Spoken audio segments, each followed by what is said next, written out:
Hello students, welcome back to this channel. In this video, we will solve question number 7, exercise 2.4 from PSCB textbook. First part है, the reciprocal of a proper fraction is an improper fraction. हमें ये बताना है कि क्या ये statement true है या false है. अब इस statement में ये बताया गया है कि proper fraction का reciprocal एक improper fraction होती है. ये statement है true. इसको हम example लेके समझ लेते हैं. एक प्रॉपर फ्रैक्शन ले लो. मैं ले लेती हूँ 3/7. प्रॉपर फ्रैक्शन वो फ्रैक्शन होती है जिसमें न्यूमरेटर डिनोमिनेटर से छोटा होता है. अब 3 यहाँ पर 7 से छोटा है, सो 3/7 ये है प्रॉपर फ्रैक्शन.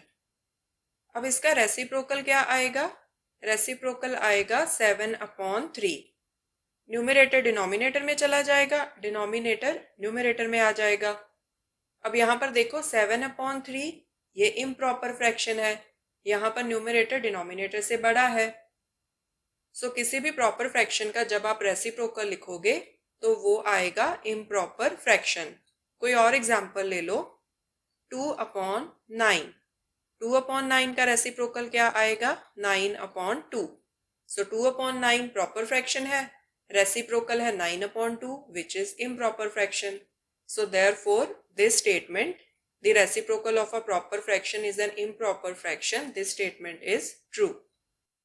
Second part है, the reciprocal of a whole number is always a whole number. हमें ये बताना है कि ये statement true है या false है. So इस statement का क्या मतलब है कि अगर हमें एक whole number दिया है तो उसका reciprocal हमेशा एक whole number होगा. So यहाँ पर हम कुछ examples लेके समझते हैं. लेट्स से हमारे पास एक होल नंबर है 4. सो 4 का रेसिप्रोकल क्या आएगा? 1/4. क्योंकि 4 को हम ऐसे लिख सकते हैं 4/1. सो 4/1 का रेसिप्रोकल क्या हो जाएगा? 1/4. अब 1/4 is not a whole number. So इस केस में जो होल नंबर है उसका रेसिप्रोकल होल नंबर नहीं है. एक हम एग्जांपल लेते हैं 0 की. 0 इज अ होल नंबर. सो 0 का अगर हमने रेसिप्रोकल लिखना हो तो क्या होगा? 0 को हम ऐसे लिख सकते हैं 0/1. तो इसका रेसिप्रोकल क्या होगा? 1/0. अब डिनोमिनेटर में कभी भी 0 नहीं आता. So this is not defined. ठीक है. सो 0 भी होल नंबर है बट 0 का रेसिप्रोकल हम लिख नहीं सकते. 1/0 इज नॉट डिफाइंड. सो इस केस में भी ये स्टेटमेंट फॉल्स है. अब हम एग्जाम्पल लेते हैं 1 की. 1 is also a whole number. So 1 का रेसिप्रोकल क्या होगा? 1 को हम ऐसे लिख सकते हैं 1 इज इक्वल टू 1/1. सो इसका रेसिप्रोकल क्या हो जाएगा? 1/1.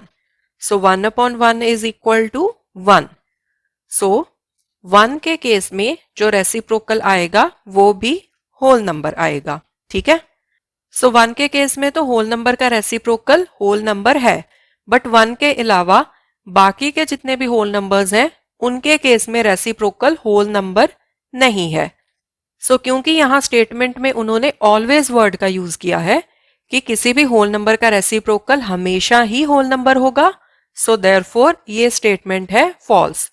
क्योंकि 1 के अलावा बाकी के जितने भी होल नंबर्स हैं उनके केस में रेसिप्रोकल होल नंबर नहीं होता. ठीक है. अब यहाँ पर मैं सिर्फ एक 4 की एग्जाम्पल लेके भी आपको एक्सप्लेन कर सकती थी बट मैंने यहाँ पर 3 डिफरेंट एग्जाम्पल्स इसलिए ली हैं ताकि आपको डिफरेंट केसेस अच्छे से समझ में आ जाएं. Okay. So this was question number 7. In the coming videos we will solve more questions. Thanks for watching. Take care.